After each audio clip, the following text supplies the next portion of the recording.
Brigada Balita Nationwide.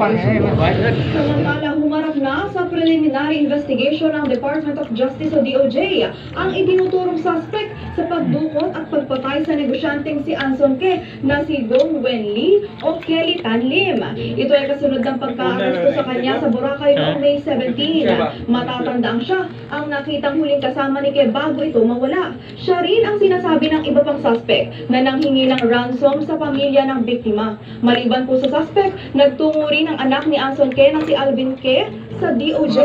Ayon sa legal counsel nito na si Attorney Perlito Campanilla, naghain si Alvin ng kanyang sworn affidavit.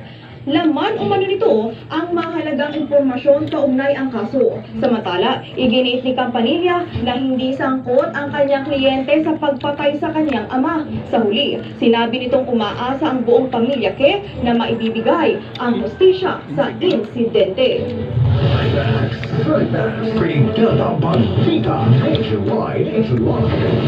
Mga kabrigada, iginit po ni Senador Christopher Bongo na ang unang hakbang para tuluyang magkabati sina Pangulong Ferdinand Marcos Jr. at ang pamilya Duterte ay ang pagpapauwi kay dating Pangulong Rodrigo Duterte sa Pilipinas.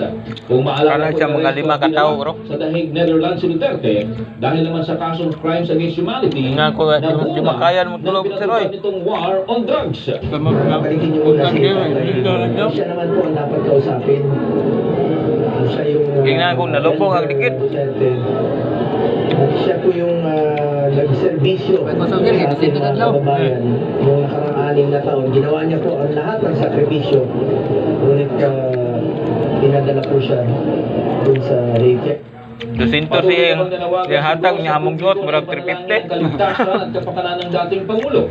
Samantala, tumanggi naman itong magbigay pa ng komento.